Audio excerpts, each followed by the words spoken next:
Welcome to another edition of Florida Sportsman Action Spotter Podcast. I'm Captain Rick Riles. Listen, pull up a chair and have a seat. This is what we're going to do tonight.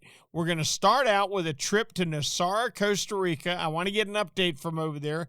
So many Florida anglers are learning that is the dream vacation. Very affordable. You can be there in 4 hours from Orlando. Easy to do. And we're going to get an update from there as to what's going on with the COVID, how soon they'll be reopened, and how you can get your reservations to get in there and catch your dream billfish this year.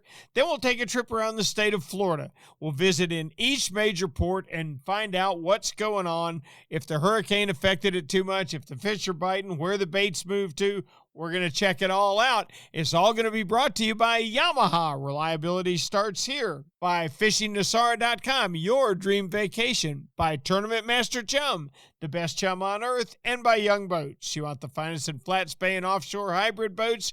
You need to check out YoungBoats.com. All right, let's get started by hopping over to Costa Rica and checking in with our buddy from Nosara Paradise Fishing, Captain Craig Sutton. Craig, you with us? Yes, sir, Captain Ricky. Right here, buddy. How we doing, pal? Man, I'm great. Costa Rica opened up to UK, Canadian, and European Union tourists.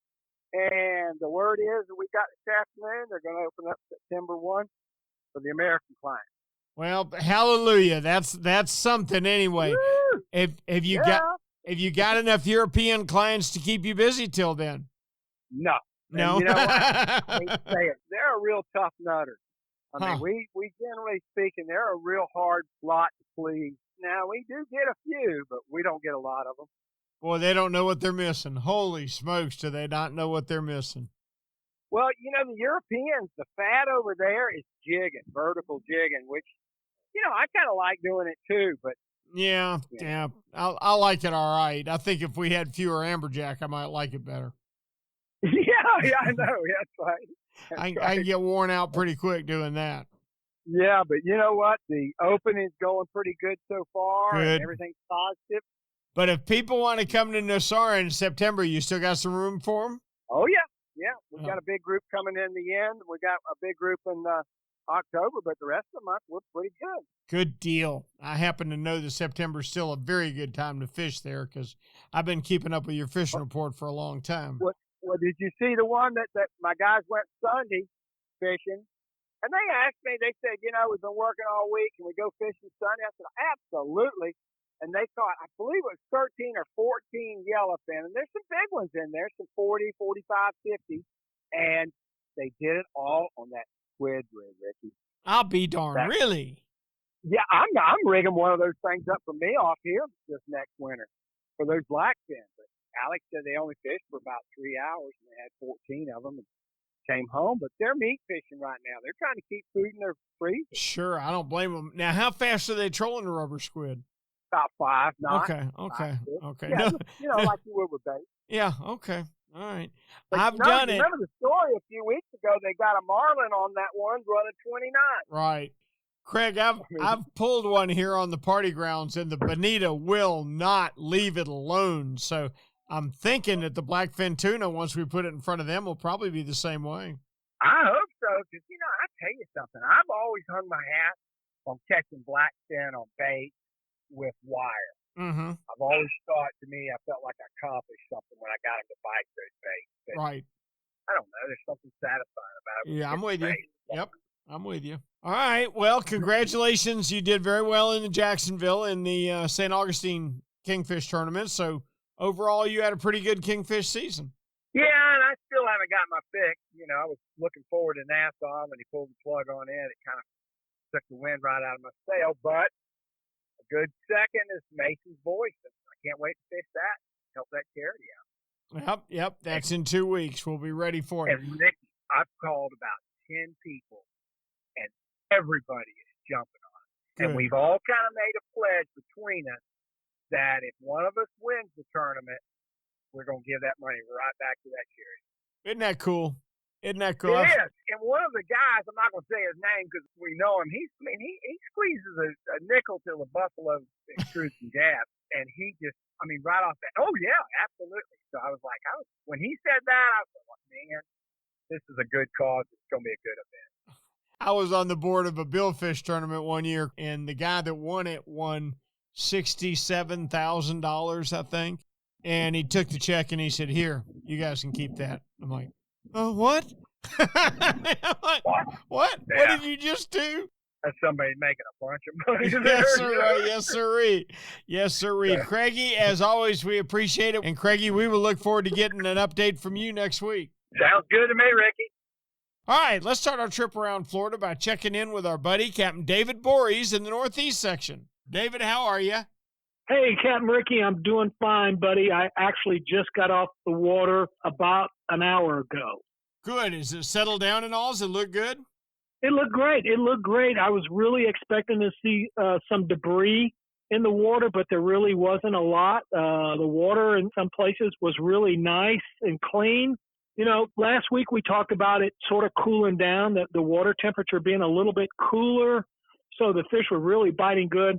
Well, the water temperature is starting to climb back up. It's back up past 85 today. It got all the way down to about 82, 83 last week, which really triggered the fish. But this week, Rick, we got that good full moon, so we got some really strong tides ripping this week, which has made for some tough fishing, but still, I like those strong moons. I like those strong tides because I usually think that these fish, after fighting those hard currents at the bottom of the tides or at one end of the tide, they tend to be pretty aggressive and want to feed pretty good. And we saw that today when it finally got down to low enough tide to flush everything out of these feeder creeks. And when I talk about feeder creeks here, Rick, the smaller to me, the better. And some of them are no more than 2 feet wide, and that go sneak back into the grass. And I'm finding a lot of good fish along those little runouts. I had a 5-pound flounder this week. I was real happy with that. Today we saw a 23-inch trout come aboard, and you could tell, Rick, she had really spawned out. Good. So with this full moon, she probably spawned one more time on this full moon, but she was pretty much done for the year, I think.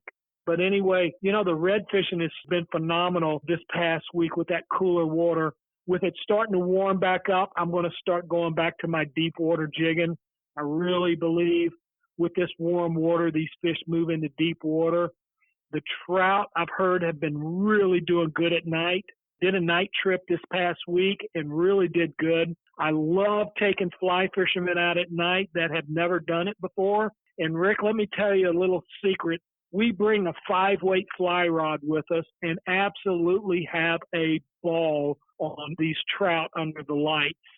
There, for the longest time, we were always bringing our 6-weight fly rods, which actually a 6-weight used to be about as small as a saltwater fly rod you can get.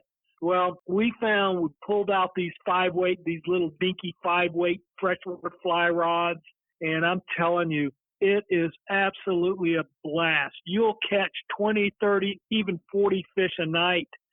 Some of them you're going to get in trouble with. You'll hook a big one every now and then. He'll take you into the docks and cut you off. But for the most part, you know, a lot of them are around that 14 to 16-inch range, and they're absolutely a ball on a 5-weight fly rod. I highly recommend you try that if you've never done it on that light of a fly rod. It's a blast. It's absolutely a blast. A lot of snapper this week too, Rick. Good. I've seen some guys pull up to the dock with some nice 14-inch snapper. You know, for us inshore guys, you know, we're lucky to see them, you know, 12 to 13 inches. Those are nice mangrove snappers for us. To get one every now and then around the 14 and 15-inch range is incredible. Oh, that is good. No, the 14-inch mangrove, I got news for you. A 14-inch mangrove is much better eating than a 24-inch mangrove is. I wouldn't know, Rick. I've never eaten a 24-inch they are. mangrove. I tell you, those. I'll take your word for it, but I do love those little ones. I fry them up like brim, you know, cut the head off, scale them, gut them, score the meat, batter and fry. Oh, man, I tell you what, there's few fish I enjoy more than the little bitty mangrove snapper. Big mangrove snappers are just like big red bass and big black drum. They just don't taste as good, and the consistency's not the same as it is on the smaller fish. I'm going to give you a little bit of an offshore report. the mangrove snapper fishing offshore has been very good, and there's been a lot of big true muttons with them too. But of course, everybody's lost most of this week with the hurricane coming that thankfully passed us by with barely a glance. You've been guiding for over 20 years in our area now. Have you got more meat hunters now that want that true fresh seafood that we all love so much? Or are you getting more customers that want to come for the experience of going inshore saltwater fishing? Oh, Rick, I get a lot of people that really are out to get some nice fresh fish. And tell you what, I think after a while, after you've been on the boat with me and people start to talking with me and they realize I'm an ex-chef. So second behind catching fish, I love cooking them. So, you know, a lot of guys come on board and we talk a lot about cooking and eating fish. And I think a lot of people nowadays, having that fresh fish is key. That seems to be more of the trend now, Rick. But I am getting less of the sport fisherman type of people, the fly fishermen, the guys that want to throw the topwater plugs. I'm seeing fewer of those guys. I'd have to say the majority of the people I get, yeah, they absolutely want to bring some meat home and have some fresh fish. Interesting. But if you're going to go out and catch fresh fish, eat it the next day. I mean, eat it while it's fresh, because how many times do you get to catch something and eat it that night? That's right. Even when you go to the market and buy something, you're eating something that's 5 or 6 days old. So not usually, David. It's probably older than that. Yep. We did the math on that recently, and I would guess that there's an awful lot of fish in fish markets that are 10 to 14 days old, which starts to make me... Oh, my goodness. Think about it. All right. A commercial trip makes, let's call it a 5-day trip. That's probably an average. All right. Well, if he's caught on day one, he's now 4 days old when the boat gets to the dock. They can't unload that day. They're going to have to unload the next day. It makes him 5 days old. All right. Then they go to the wholesale market, which makes him 6 days old, then to the restaurant. So we're going to be looking at 7, 8, 9 days before that fish ever appears for retail. I've always held that that's why so many people don't like fish, is because they've never done what you're talking about. Catch it, take it home, handle it properly, and then eat it. And I'll tell you something, Rick, along that line, I really like to clean fish for my people. Talked to a lot of captains, and I've heard a lot of stories of captains who do not clean your fish. They bring you home with a box full of fish. And let me tell you a little story about that. And I feel like I'm responsible for that fish all the way to the time it gets to your table. Hey, if I could, I'd go home and cook it for you, but I can't do that. But I will make sure it is cleaned properly, because I've heard stories of people bringing fish home. They got a pile of fish. They don't want to clean it, and they just sort of get rid of it somehow. Mm-hmm. They don't want to deal with it. Yep. I love cleaning people's fish, and while I'm cleaning fish, I give them a little lesson on how they should cook it and things like that. Thank you, David. Great report. We look forward to talking with you next week. All right, Ricky. Talk to you later, buddy. Thanks. All right, buddy. Thanks, David. Now, let's move it down the coast a little bit. Now, the storm skirted up through there, too, so we got to find out what it did to the water, and our expert on that will be Captain Jim Ross from Fine Line Fishing Charters. Jimmy, how are you? I'm doing good this week, Rick. The fishing leading into the storm this past weekend was really, really surprisingly good. We're coming into that full moon, and the tides at both the Ponce Inlet and Sebastian Inlet were providing a lot of, flow. And of course, with that flow comes lots of bait movement. So we had a lot of different things that occurred this week. I got some good reports from Sebastian Inlet from the guys down there catching snook, catching redfish. There was a lot of bait fish moving in and out of the inlet, and a lot of crabs moving in and out of the inlet. And both of those were working. The mahara, the pinfish, the mullet, and the crabs were all working pretty good. So finfish were working, crabs were working. Now here's the other surprising thing about the crabs. The permit showed up. And I know that this is supposed to be hush hush and super, super, super top secret. Mm-hmm. But the permit showed up at Sebastian Inlet this past week, and chasing those crabs on those outgoing tides. The guys catching them off the jetty. The guys were catching them while they were drifting in their boats as well. Some of that double knot spy stuff was occurring this past weekend, and I expect it to occur over the next couple of days because this full moon is still going to be, having an influence on our tides. And of course, if there's good amounts of bait flowing out, especially crabs, the permit fishing could be really good for the next 4 or 5 days. You guys are right about the northern range of where you can count on catching them. What size permit are we talking about? Now, these fish are running 15 to 30 pounds. Ooh. There's some really nice fish. Yeah, very nice fish. The other thing that occurred, and it generally occurs in the summertime as well, but the other thing that occurred here recently, both at Ponce Inlet and at Sebastian Inlet, we started seeing less mangrove snapper, but we started seeing more cabera snapper. So the guys fishing the edges of the rocks are actually catching some cabera snapper right now. We don't get many of them, but once again, there is that little window that we get in the summertime, typically right there in August to early September, that we start getting some of those caberas in along those rocks, and that started happening again this week as well. That's really interesting. Good action at the inlets right now, that's for sure. What percentage of those permit are getting released, and what percentage are going home, you think? I did hear 1 or 2 were being kept, but most of those fish are catch and release. They're kind of like sailfish. They're good to eat, but most people do release them. Mm-hmm. That's always a good thing. And the catch one is more of a trophy aspect than it is as far as, from a food aspect. Mm-hmm. Yeah, I understand they're very good eating, but I can't honestly tell you that I've ever tasted it, so I don't know. No, not unless you accidentally, got one slipped to you as under the guise of a pompano that somebody caught in the surf. Well, it's hard to tell. That very well could be. I've had so many people call me, and the conversation will always start out the same. Rick, what's the world record on pompano? And I'm like, it's a permit. Before you go any further, your 14-pound pompano is not a pompano, right? Exactly. Yeah. Have you heard much from offshore, Jimmy? I haven't heard a single peep from any of the guys. In fact, they shut the port down. So guys are basically just trying to get back into their slips at this point. Every time that there's a tropical storm or hurricane that comes through, they do a mass evacuation of all of the slips in the port. So all of those charter boats have got to move out, and they typically take them a couple of days to kind of get resituated. I see. I'm hoping it was calm enough today. I'm hoping that here in the next couple of days we start to get some reports again. I did go to the beach. The water looks absolutely horrible right now, as far as it's just as muddy as it can possibly be, which is to be expected with the kind of churning that it had over the weekend. So typically, what happens whenever we get a storm come through, it takes 5 to 7 days before the fishing gets good again. Mm-hmm. And the water will stay dirty pretty much out to the 70 to 90-foot reef line. You have to get outside of that line before you start seeing anything that even remotely looks clean green.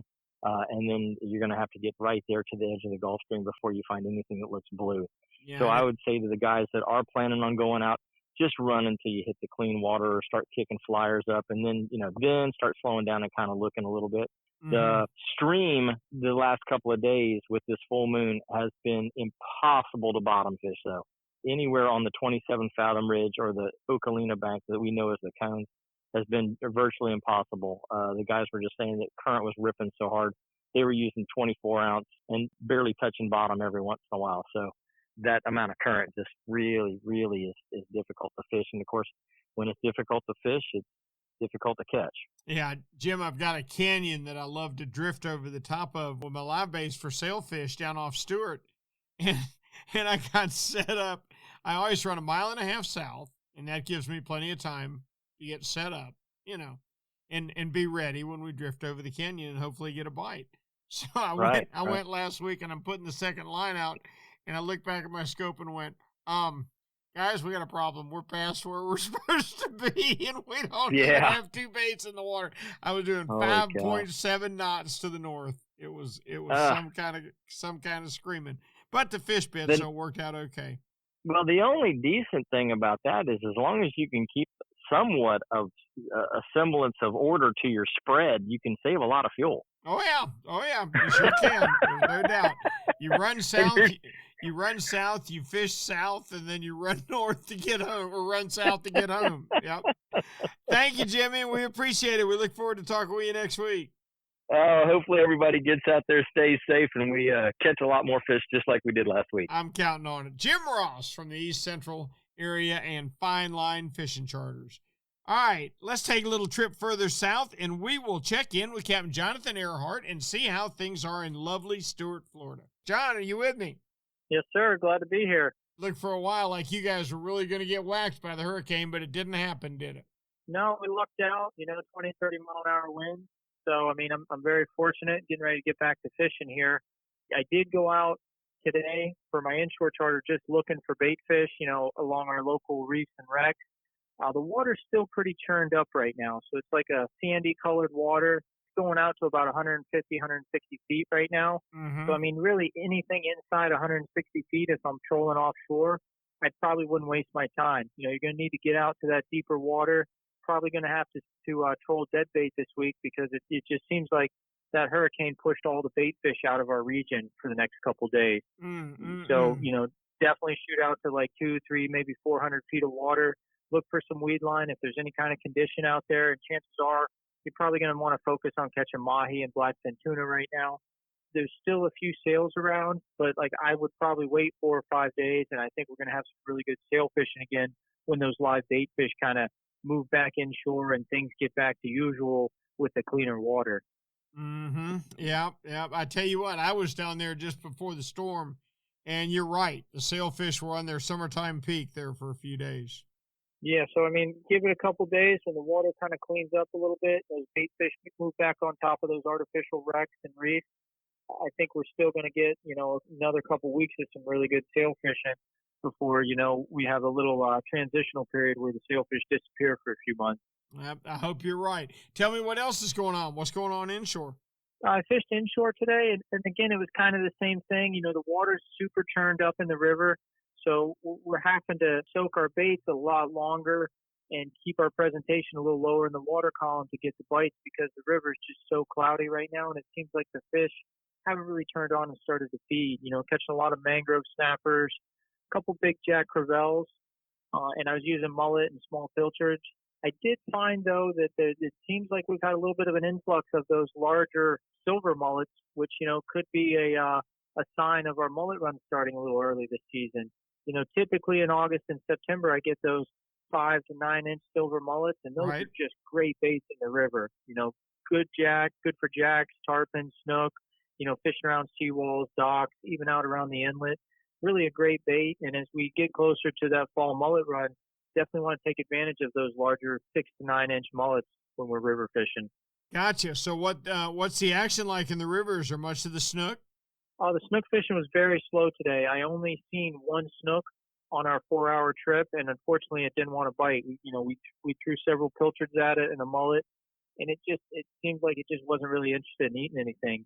Yeah. Last week we had some really good snook fishing around the inlet and the detached jetty, but like I said, the water's pretty churned up, and it seems like the fish have kind of moved out. I don't know exactly where they went, and I'm hoping another 4 or 5 days when the water gets back to its normal routine and its cleaner color, we're going to have some pretty good snook fishing.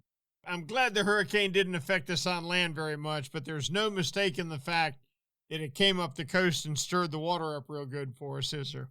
Yeah, we definitely had some turbulent waters, and like I said, I think another 4 or 5 days, it may actually make the fishing even better.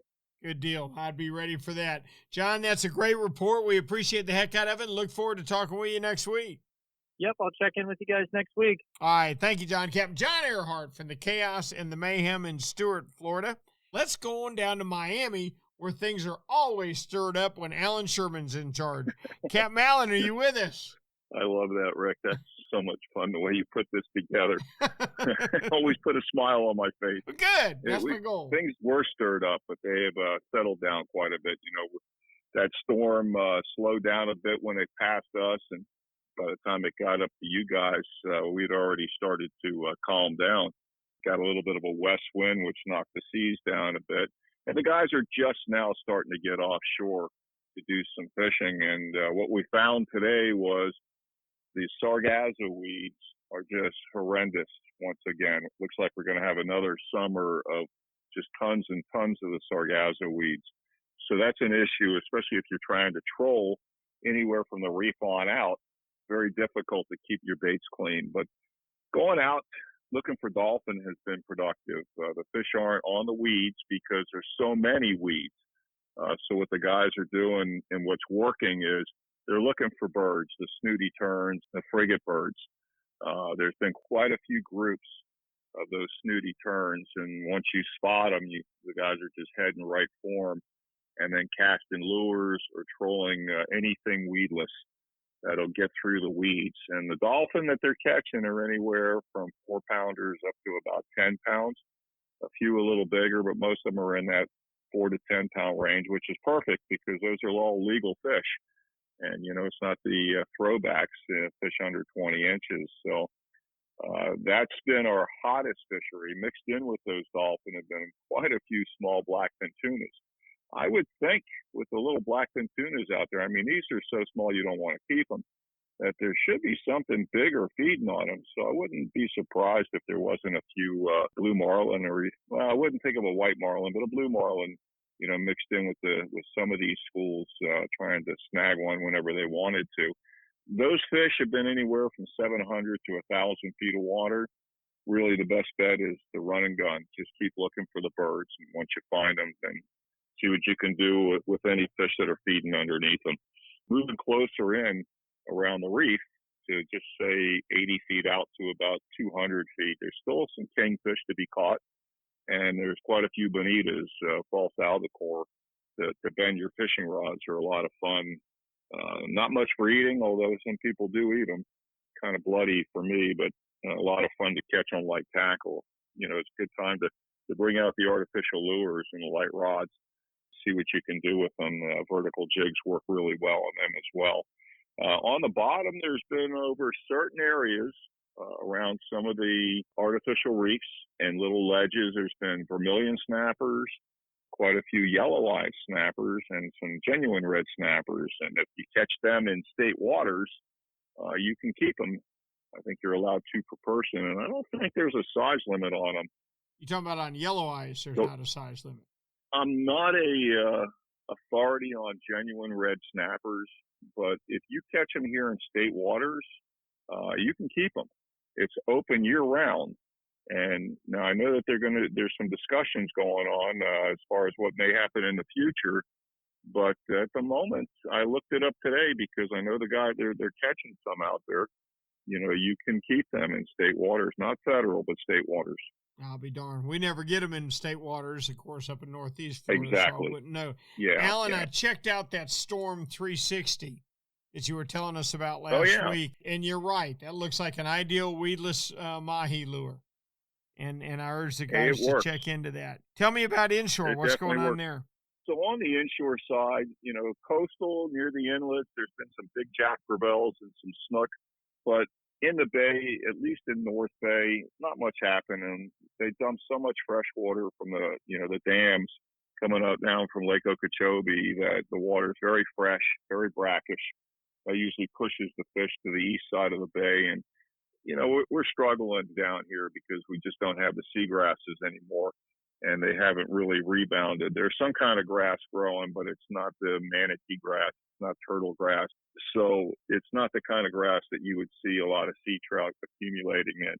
So that the inshore fishing in North Bay, only mediocre. Small barracudas, some jack crevalles, some blue runners, some ladyfish, and some maybe legal-sized mangrove snappers. You get down to South Bay and you hit the finger channels, and now you have a shot at yellow jacks, jack crevalles, an assortment of mangroves and mutton snappers, and some undersized red groupers. But action anyway, stuff to bend your fishing rods, and pick a finger channel, any one you want. There's lots of them. Anchor the boat, get a chum line going, and either fish live shrimp, live pilchards, or cut bait on the bottom, and you'll get action at one point or another.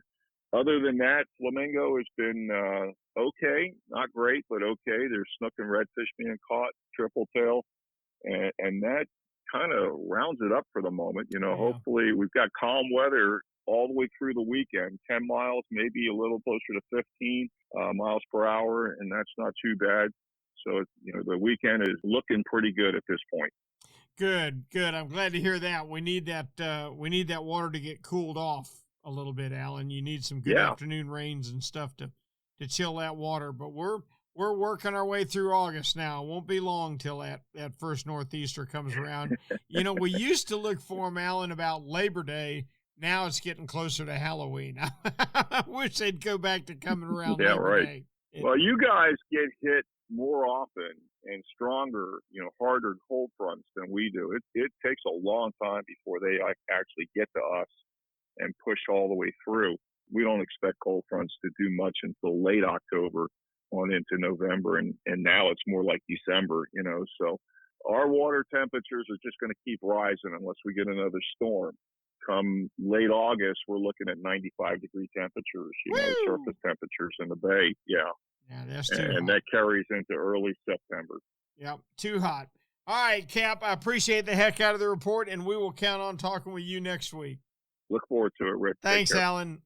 Well, let me tell you something. Here's a place where the cool breeze never stops blowing and the cool rum never stops flowing. Islamorada, Florida. Let's stop and check in with our buddy, Captain Nick Stancic. Nick, are you with us? How you doing, Rick? Doing fine, buddy. Doing fine. Tell me about fishing in Islamorada. We know it was just lobster season down here, so that was kind of crazy. But I did fish 2 different swordfish trips the past week, and we actually had pretty good luck. So.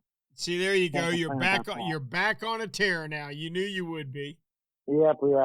Last week we got 6 of them one day, 6 for 6, including 2 double headers. So that was really cool. And then today we fished. We went 3 for 3, and then also had some rosies, a couple barrel fish, a bunch of small blackfish, and a nice 25-pound cow dolphin in the day. So good trips offshore, and we caught some lobster in between. That is a fine day. Nick, sum up the lobster season for me. From what I saw on Facebook, it looked like it was pretty good. Yeah, it was pretty good. I'm not a big lobster myself, but my wife, Sarah, she's obsessed with it. She'd rather lobster than fish, but she's pregnant, 6 months almost, but she took 1 charter. They got the limit in the morning, and then I had some friends in town. We went out 2 afternoons. We got a dozen the first day, and then the next day we had about 10 people on the boat. We got 36. We didn't limit out, but 36 lobsters, obviously still a good amount, so we were happy. So I think it was pretty good overall. You should be. That's sweet. I saw a lot of good lobster pictures on Facebook and a lot of quality lobsters. It seemed like the size was pretty good this year. There was actually. Yeah, some years, you get so many short ones, but I'd say most of the ones we caught were keepers, no doubt about it. Oh, that's fantastic. Man, it sounds like fishing's good. Anything going on inshore? I've seen a few pictures of a few tarpon. I know Captain John Johansson had a tarpon the other day. I just saw 1 jump, and I don't know how many he caught or bites he had, but the usual back there, some snook and reds, a lot of juvenile reds lately, upsite fishing on the flat. Mixed bag, so a few tarpon around and then some snook and quite a few redfish. Now, Nick, sword fishing's obviously been red hot. You did 6. Do you attribute that to the full moon, or do you think that's got much to do with it? It just seems like a body of fish moved in. Now I only had 7 fish on 17 trips before that, so I caught more in 2 days, and I caught 17 trips. There wasn't a big body of fish here the last 2 months. There's a few around. Captain Chase Fulton, he runs my old boat. We named the water damage, and he's caught them probably on 9 of his last 11 or 12 trips, and he had 3 today as well. And yesterday he had 1 bite, but he had a 270-pounder. So if you get 1 bite and make it count, that's all it takes. So he was definitely more consistent the last 2 months than I was. That's really making it count. Really making it count. That sounds like a fantastic report. Now, just so everybody's clear, the keys are open now. You can come down there and fish, right? Yep, the keys are open, and it's been a pretty busy last 2 months, I'd say. I know all the guys have been happy to get the people out there and go fishing. Oh, man, you're not kidding. And, boy, it sounds like it's good, and it sounds like it should stay good for a while. Thank you, Nick. We appreciate it so much. We look forward to talking with you next week. Sounds good, Rick. Now, let's swing on around to the 10,000 Islands and check in with our buddy Steve Dahl. Steve, how are you? I'm doing great, Rick. How are you this week? I'm doing good. I don't see a hurricane anywhere on the map, and that's just fine with me. Once they get north of me, I don't worry about them anymore. Made a couple models pointing in our direction, and it certainly it didn't bear any fruit whatsoever, which is a good thing. And we were free and clear this weekend, which is good. Nice part was we didn't have a lot of boat traffic, so that was awesome. I'm thinking this is probably the end of the season, right? Yeah, I would like to think it would be, but every time I tell myself that, it runs through October, and we usually get socked in the mouth in September, it always seems like. So yeah, just we'll for see the what record, goes. I'll be saying that for another 6 or 8 weeks, so get used to That's it. right. Tell me about your fishing, That's Steve. fine. You know, with the full moon coming up, you know, I love snapper fishing around the full moon, and that was kind of the deal for a lot of guys that did get out. You know, sometimes some evening trips, but you can catch them in the daylight as well. Daytime hours, those fish are sitting 40 to 55 feet of water, and the evening you can catch those fish as shallow as 30 feet of water, and they're good ones. They're upper teens, Ooh. low 20-inch class fish. I mean, those are big mangs for our area. Yeah, that is good fish. Yeah, and get a little bit deeper, you're going to start running into some yellowtails, some muttons. The muttons aren't quite mature, but they're still fun to, you know, kind of bend a rod. Other cool thing we're seeing. And, you know, I like to kind of do that tweener, you know, style of fishing. I like that near shore trip. I think a lot of people kind of appreciate getting out and doing some of that and mixed in with the backcountry fishing, which we do a lot of, but we're still finding permit and it's August and it's awesome. You know, wrecks and reefs that have or more wrecks, obviously, but the ones that obviously have the higher relief. And, you know, we got a plethora of those, you know, just outside Cape Romano and the towers, you know, we've got the structure to be able to do that style of fishing. I just think a lot of people just give up on it because we're kind of told April, May, June is kind of the sweet spot, but they're still out there, you know. So, you know, I'd love to be able to catch permit and, you know, the straight cobia mixed in here and there. That'd be great. When are you due to see cobia again? Probably not till fall. You know, we need that water temperature to come down a little bit, and you know we're still hovering. Our backcountry water temps are still in, you know, mid to upper 80-degree range. I was out the other day. I had 91 in a backwater creek. Ow, that's hot. I just turned around and went and left. But, you know, aside from some juvenile tarpon that'll be back there, it's all relevant to kind of what our customers kind of want to catch versus what's available. So there's always that fine balance. But hurricanes can certainly stir them up too. So it wouldn't surprise me if we started maybe, you know, we had some rougher water for 2 days out there. And, you know, it wouldn't shock me if it would have blown some of those in. So, you know, we'll keep our eye out here. But I think we're still probably a good 6 to 8 weeks away from, starting to see some fish. It's August. It's been a very good summer. I think almost everybody I've talked to's had good fishing all summer, but I'm ready for fall now. Once we get to August, I start to get the itch for that first good, cool northeaster. Yeah, I'm done. I'm done with the heat. You know, every year I say that earlier and earlier. It just takes a toll on you. You know, you do it enough and you're out in the elements. It takes a pounding on you. Steve, let me ask you a quick question. How long have you been in business? 28 years. 20 plus years, yeah. So quite a while. Are more of your customers coming to take home a true fresh seafood dinner? Nothing wrong with that. We all love them. Or are more of them, as the years go by, coming for the fishing experience? I think the latter, and I'm proud of that. I think I've got something to do with it, along with you and the rest of our great quality captains we got in the state of Florida. You know, when you take this on, I think you have a responsibility to educate people.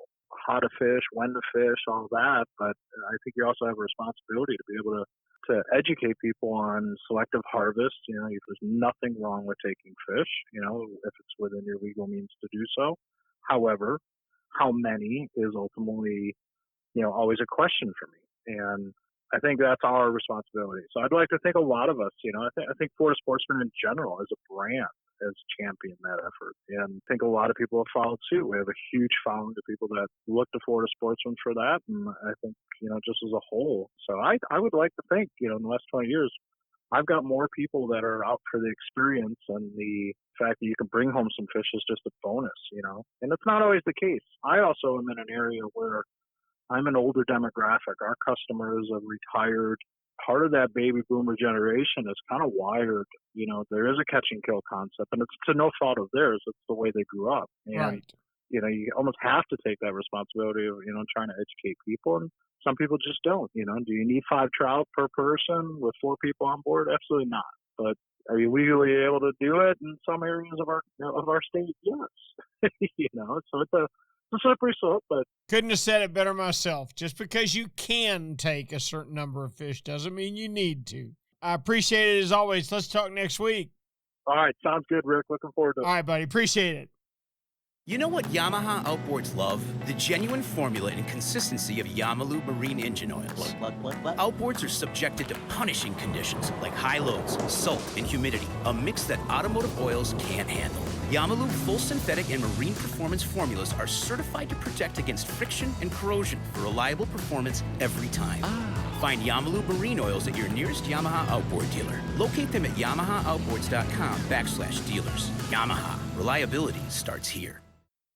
Hey, Raj, being consistent is a mark of a quality product. If you've been Florida's #1 chum for over 10 years, there's got to be a reason. For 10 years, Tournament Master Chum has lived up to its name. That's why more tournament pros insist on Tournament Master than any other chum. It's the only chum with menhaden milk mixed right in. That means it gets the scent out faster and deeper than any other brand of chum. It comes in a grind size for every species from kingfish to catching bait. Your fishing time is way too precious to use second-rate chum. Bring the action to you by insisting on Tournament Master Chum. It's worth every penny. When you're ready for the finest in custom-made flat spay or inshore-offshore hybrids, you are ready to meet the Young family in Inglis, Florida. For over 21 years, the Young family has built custom boats one at a time for every type of fishing. Nothing can sneak up on a flat quite like the Gulf Shore flats boats, and I've never fished a better hybrid than the Young 24s and 27s. Rob Young is a naval architect who takes tremendous pride in each and every build for each and every customer that wants their boat custom built exactly the way they want it. Is it time for you to move up? Are you ready to own the finest boat built? Then you need to visit the Young Boat Facility in Inglis, Florida, or check them out online at youngboats.com. Now let's check in the Southwest section and our buddy Greg Stamper from Snook Stamp Charters. Snooky, how are you? I'm doing great, Rick. How are you? I'm doing good. Obviously, we all weathered the storm, which turned out to be largely a non-event, but it kind of sort of seemed to mess up fishing in Southeast Florida. How about over in your area? You know what? It definitely did. We had a great first part of the week with the tarpon and the snook and the red. And then as we got closer and closer to when it may be here, I think our fish were a little confused, to be honest with you, Rick. I did real well on the juvenile tarpon in the back bay early in the week. And then when I thought, this pressure's going to drop, it's going to be awesome, I went out there, and 2 days in a row, it was kind of disappointing. Well, it's the same old story, Cap. Every time we think we've got it figured out, they change the rules.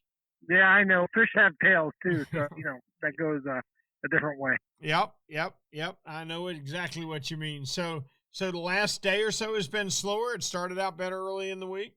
Yeah, no doubt about it. Now, interestingly enough, and you would probably know about this, Rick. I mean, I don't know if you've been down here in this ballpark in August, but the offshore bite for these nighttime mangrove snappers has been insane. That's a statewide event, Greg. That's happening in St. Augustine. It's happening in Stewart. That goes on, seems like all over the state in August on the full moon. Cool. So I talked to my buddy Sam. He runs out of the same marina as I do. He said he got his limit in about 1 hour. He went out there at night and he chummed them up and got them going full speed. And I said, well, what was the smallest snapper you brought back? Rick, you ready for this? Yeah. These guys in the Keys aren't going to believe me. His smallest snapper was 5 pounds. Wow, that's a fine mangrove. That is a fine mangrove. Yes, I know. And I asked him if he threw one in my cooler, and he said he forgot to. So I'm a little mad about that. Yep. Yeah, now, that can't be the good. last thing I'll tell you about is the nearshore bite has those permit and those tarpon have moved out a bit. So if you're looking for them close to the beaches, you got to keep moving out further. These fish are in 40, 50, 60 feet of water, and they're on the ledges and the wrecks. Or if you know the numbers of some good springs that are coming out of the ground, they're really piled up in those areas. And the bait you're going to see there is going to be full speed. So if you're in that nearshore water, which for us is anywhere from 2 or 3 miles all the way out to about 10, 15, and you see a lot of bait or you see a lot of birds diving, you're going to get on those fish. So that's about all I can tell you this week. Is your surf clear right now, or is it off-colored with the storm having gone by? So today I just got done catching bait, and if I got close to the beach within, let's say, 100 feet, it got really murky because we haven't had crazy winds here, Rick, but we've had winds. So if I went south of me, so I was like south of like Wiggins Pass, the water was pretty clean. If I go north of that, up to Fort Myers Beach, it's dirty within 100 feet. But if you get out further, you can see those bait schools as clear as day. It's a big black ball. It's like a cloud. Yeah, but right now, walking along your beach, sight fishing snook is out of the question, huh? No, yeah. It's not going to happen right now. Yeah. My people tomorrow want to catch snook, and one of my go-tos is sight fishing them on the beach, and that's not going to happen tomorrow. I don't see that changing for another day or two. We need about 4 or 5 tides. Okay, 4 or 5 tides to flush the dirty water out. That's a good rule of thumb. Cap, as always, we appreciate it. We're going to look forward to talking with you next week, all right? All right, my friend. I'll talk to you later. Thank you, brother. Now let's move on up to the Big Bend and check in with my buddy, the scalloper extraordinaire, Captain William Toney. How we doing, Tony? Doing good, you know. And said scallops. You know what? It seems like it's gotten a little bit better. Ooh, how much longer does the season last? Well, till the September 24th. Now, some of the key factors and why I feel it's a little better, I think, number one, the conditions. We had a lot of windy weather and everything during the first, part of the season in July. The last few times, I actually went a few more times since you and I went out, but we've been going a little further south. I'm not going to give up the secret, but I'm going to say it's south of the Homosassa River. Okay. And folks who've been diving hard and working at it and following the tides, going to low tide phase, have been getting their limit, 10 gallons. It may take you 3/4 of the day, but I've done a couple trips out there, and within about 3 hours or so, we've gotten 4 to 6 gallons with, some good swimmers, and they're pretty good size with, really good sized meat in them. That is good news. I tell you, William, I've got a consultation on Thursday. I'm going to have surgery for my cataracts. And supposedly, while they do that, they also correct your vision, which has always been horrible. Oh, yeah. Which has always been horrible anyway. I can't wait to pull on a regular mask, jump in the water, and be able to see scallops. That surgery may get you out in there, and you'll be like the scallop king of Homosassa, and I'll just bow down to you. I tell you, I just want to be there when they're frying, Bubba. There you go. I like picking them up, but I sure like taking them out of the grease better. Tell me how the fishing's been for you. Fishing's been pretty decent. Redfish bite is always on par. Starting this month, we get toward our new moon, getting up there. We should start seeing some more schools moving in toward our outside keys. Some of the bigger fish that we have, overslot reds or bull reds, will be hitting toward the spoil banks and toward Crystal River and toward Cedar Key because they have a little bit of deeper water up in that area. Regular size, slot size, and, overslot in the 30-inch range will be kind of more toward our area in Crystal River and Homosassa. Looking forward to that this month. I've been catching the ones here lately on live pinfish, having to put it right up under the cover for them, pitch it in there tight up under the shadow of the mangroves. Mm-hmm. And talking of mangroves, mangrove snapper's been a really good bite on our shallow rocks out in 6 to 10 foot of water. Had a day this past week where it slick calm. Right when the tide peaked out, I pulled up to the rock, and they just all came up and said, hey. And for about 15 minutes, it was game on, from keeper size at over 10 inches up to 14 inches. In about 8 or 10 foot of water on light tackle, and it was pretty fun. That is fun indeed. And folks, let me tell you what Captain William means when he says that the red fishing's pretty much on par. He took my 2 grandsons, and we didn't have quite enough scallops for a full meal. And he said, okay, you can have 1 redfish. So we pulled up to a mangrove island, and he told my 12-year-old grandson to make a cast, and he made a cast with a live pinfish, and he went, whoa, I got one. And he said, okay, we're done. And that was it. That was our run redfish. That's just what he said we could have. That's being dialed in is what that is. Yep, this month I look forward to that. Trout bite's been pretty decent also, but looking forward to that water dropping here in September sometime to get that, that good trout bite going. Offshore, I've seen people bringing in their gag grouper limits starting out about 60. Getting into the dog days of summer, having to run deeper and further for the offshore fish. But on the calm days, it's doable, and with patience, you'll get them. Gotcha. Hey, I got a question for you, William, before you go. You are Yep. a third generation or fourth generation guide in that area, and I just feel so fortunate to have gotten the opportunity to have fished with you. Are your charter customers today as much interested in a cooler full of fish as they were 20 years ago, or now is it more for the experience? What percentage of people come to you because they want to take home fish to eat? Man, that's a good question, Rick. And the best way I can answer it, when I first started about 21 years ago, it was fill the box. Anything legal, anything we could catch, anything they could bring home, fill it. And, coming back to the dock, it was if you didn't have a full box of fish, that's how people gauged you. Now, I would say in the last 7 years, it seems that I get more of my clients that are, happy having fish to take home, happy just to have a meal, happy to catch and release, and just happy all around catching fish. And it's not so much, it seems, about filling the box anymore.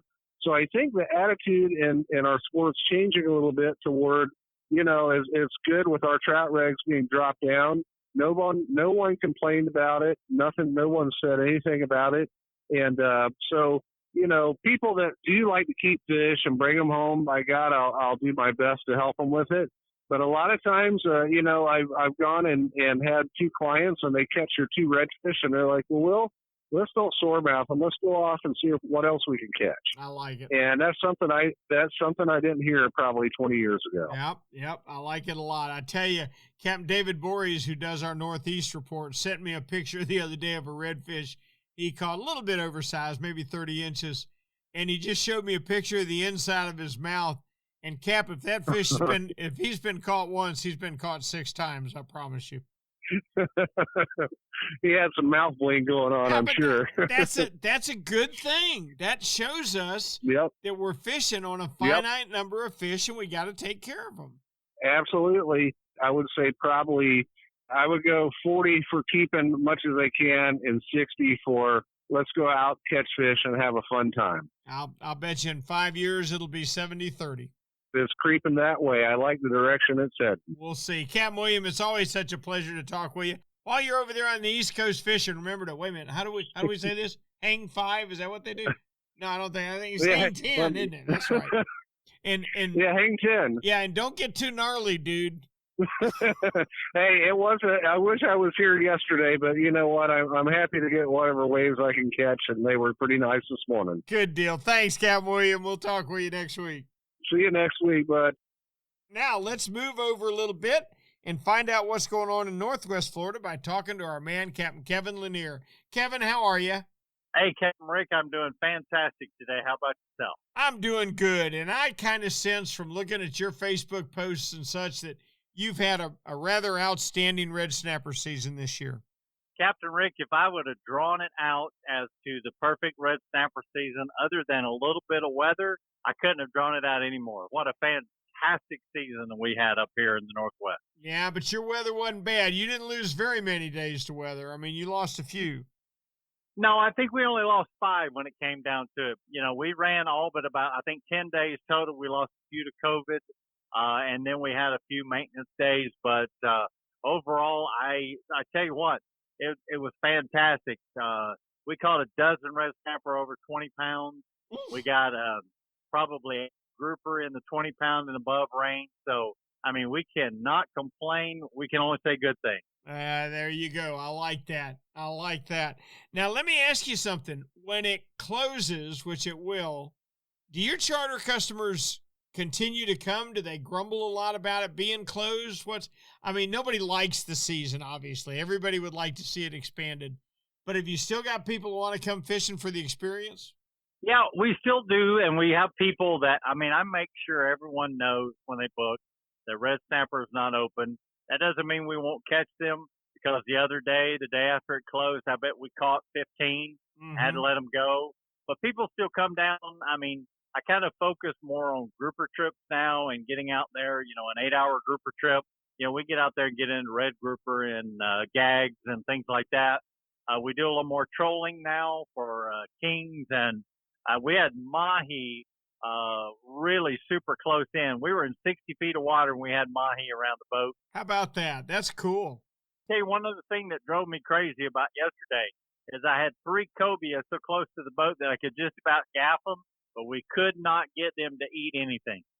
Yep, we've all been there more times than we want to count. But I think the only thing that I've ever found that really makes a difference in that situation, Kevin, I've found 2 baits that can save the day for me in that situation. One of them is if I happen to have a live eel, which isn't real good. Cobia don't like eels very much, by the way. Right. They will very viciously strike an eel. And I threw a live squid at one time, and the cobia nosed up to it just like he did the grunts and the beeliners and everything we threw at him. And when he nosed up to this squid, the squid spit at him. And that was a bad mistake, Kevin.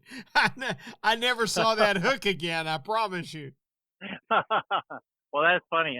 Another buddy told me a bonita strip will work too. Yeah, that's probably true. I have caught them on bonita. I've caught them on troll bonita strips before. So your emphasis switches to grouper now for the rest of the season, right? Right. We got our vermilions, obviously. We've been doing really well on lanes. We've caught more lanes this year than I think I've caught in the total years I've been fishing since I moved back down here. So lane fishing's been real good. We've been getting a lot of scamp and the black grouper. It depends on the trip and where we're at, but the black grouper or the mangroves, they show up too. I will eat a scamp right now. Oh, you and me both. I call them the filet mignon of grouper. Yes, sir. They are outstanding. Anybody wants to throw theirs away, just call me up. I call them the captain's fish. Yeah, that's right. That's right. I understand that. Have you heard anything from the inshore guys in your area? The inshore's been a little slow. My triple-tailed guys haven't been getting out very much, so and haven't had a lot of success. The Spanish, they've been around some, but most of them have moved out in a little bit deeper water, so some of the troll guys are getting them, but we're getting into that phase here when the Georgia schools and Alabama schools start to get ready to go back to school. People start slowing down, so this is where we start to do some of those fisheries that we don't do in the regular time, but we start to do some of those experimental fisheries. That's always fun. There's nothing I like better than learning new stuff offshore. We appreciate the heck out of it. Please tell me we can check in with you next week and find out what's going on. Give me a call next week, and hopefully we'll have even better reports for you next week. Thank you, Captain Kevin. Now, we can't leave Florida without going out the Panhandle. That's how you get to Alabama. Let's stop and check in with Captain Tyler Massey on the way. Tyler, what's going on? Hey, Rick. How y'all doing over there? Outstanding. The hurricane just waved at us as it went by. Didn't hurt us. Just dirtied up the water a little bit, but we'll get through that. That's good to hear. Yeah, so over here in the western side of Florida, we had, we winded up our red snapper season. And for the offshore trips, that means we're amberjack fishing and vermilion snapper fishing for the most part. I'm not going to say it's red hot, but there's some fish out there. You got to work for them on the amberjack anyway. You got to work for them, and you got to have good live bait. We've been catching a couple keepers a trip. Like I said, when it cools down, we'll probably have a little better action for them. It's hot out. It's just not super on fire yet. Yep. Well, how did your red snapper season end up? Ended really good. We had okay weather. It was a little bumpy, but we're glad that it's over. Really, I mean, we just kind of get worn down fishing for them things all the time. We don't have to, but it's just that's what our customers usually want. So good to have that over with, and we're ready to switch it up, make a little bit longer runs, and try for some other things. Now, when you talk about making longer runs, will you be grouper fishing, or is that mostly amberjack and vermilion? No, but for everything. Snapper fishing trips, we try to keep it a 6-hour trip or so. And then as we get into, the fall seasons, we like to do 8s and 10s. But we just get to go a little deeper water, fish for our groupers, our bigger jacks. There's a lot of big rocks and, 200-plus foot, up to, 320 or something like that. And we catch some nice fish there. We also catch, nice vermilion snappers. We have scamp and gag groupers all in the same areas. Tyler, how deep is the deepest you've ever seen a vermilion? I've definitely caught them in 400 foot. Really? I don't know if I've caught them too much deeper than that, but 380, 400 for sure. That's really deep. Yeah, that is really deep. Do you guys get any tile fish in the Gulf at all? Yeah, we do have some pretty good tile fishing. We have an area to the south of Pensacola. We call it the spur or around the spur. It's where a lot of the guys source fish. And then kind of on the way to that, as it slopes off in about 1,000 foot of water, it's just kind of open bottom. A lot of guys you don't really need numbers. I mean, you just go out there to find the right depth, and you just send your bait down and do drifts. And they pick off tilefish pretty good, golden tiles out there. And we do catch some of the gray tiles and blue line tiles in a little shallower. Huh, that's interesting. Now, have you heard any word from the real deep water fishermen? Any marlin and tuna fishing going on? Not so much on the closest oil rigs to us. I mean, there's been a few. There was a tournament this last weekend. There was a few blue marlins caught in that range, for our tuna and blue marlin fishing and stuff on the oil rigs. But there has been pretty decent wahoo fishing and some mahi-mahis and stuff south of Pensacola, around the area they call the Nipple, and then all the way to the 131. Just it's not that far, 35 to 40 miles offshore. And there's some good water out there, lots of flying fish. And the trolling guy said it was pretty good this last week. Tyler, what's the best time of year to fish that area, the Nipple and the Spur, for mahis and white marlin? I would say it's going to have to be the fall. Uh-huh. As we get into late August, September, and early October, it gets pretty good out there. And you'll get on some days, where it's as good as on the Atlantic side, where we're catching as many mahis as you want, picking off a few wahoos, have some white marlin shots or sailfish shots out there too. So. Well, it cools down a little bit, but there's definitely some fish around right now. Oh, that's interesting. That's very interesting. Have you heard anything inshore the last week or so? Yeah, inshore guys, they've been targeting mangrove snappers. We call them black snappers up here. We don't have any mangroves, but our mangrove black snappers, Spanish mackerel fishing's been pretty good along the beaches. That's pretty much been it. There's not too much redfish and trout action right now, unless you do the dock-like stuff at night. For our guys, anyway, it's just been a little tough. Mm-hmm. Yep, I understand. Water's getting too hot. We appreciate the heck out of it. Please tell me we can check with you next week. Yep, I'll be here. Captain Tyler Massey giving us our final report for this evening. Well, it's been a tale of two halves of the state this week, folks. I got to tell you, the East Coast, even though we were largely spared property damage-wise by the hurricane, we were not spared dirty water and stirred-up surf. There was better surfing than there has been fishing for the last couple days. As you start up in Jacksonville, guys haven't even been able to get back offshore yet, while the inshore fishing has stayed pretty good. David Borey's a little worried about the water getting too warm again. He could use a few more afternoon showers. You come down to Central Florida, same story. Boy, that water is stirred up all the way out to 8 to 10 miles offshore. That's from the push from the hurricanes. Down in Captain Jonathan's land in Stewart, there has been no bait. The storm stirred up the water so much that the bait schools have scattered, and they haven't reformed yet. That we're looking for a good sailfish bite there. That's not going to happen until the bait bunches back up. Captain Alan Sherman said pretty much the same thing. The ocean's been largely closed.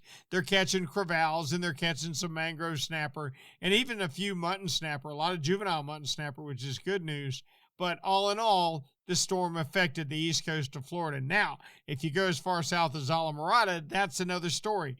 It stayed away from there. And Captain Nick Stancic, how about a dozen swordfish in the last two trips? Very, very impressive. They've had swords up to 247 pounds there in the last couple of days, with some beautiful mahi up to 25 pounds to go along with them. So fishing's probably good. The hottest spot in the state right now, probably Islamorada.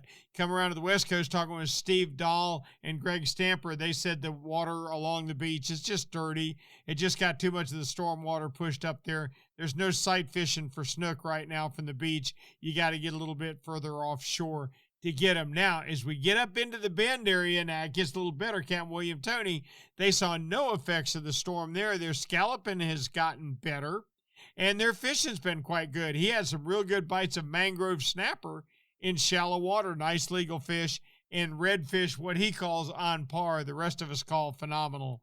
I tell you what, Kevin Lanier was thrilled with his red snapper season. It was so good. Red snapper, of course, in far better numbers all over Florida than what any of the government councils are admitting to, and we're just not getting to fish for them quite like we should. Once you head out west, Tyler Massey said the same thing. They had a good snapper season. Now they switch over to amberjack for millions and grouper. But that's the one thing about Florida, 12 months a year, there is always something to fish for. Hey, this time next week, the hurricane will have been a far distant memory. We will have new reports from new water that has visited our state. I know I can't wait for it. I hope you can't too. As always, this and all of our Action Spotter podcasts are brought to you by Yamaha. Reliability starts here. By Tournament Master Chum, the best chum on earth. By Nosara Paradise Rentals, your dream vacation. And by Young Boats. You want the best in flat spay and offshore hybrid boats? You need to check out youngboats.com. Until next week, for Florida Sportsman Action Spotter Podcast, I'm Captain Rick Riles, and I'll see you on the rip.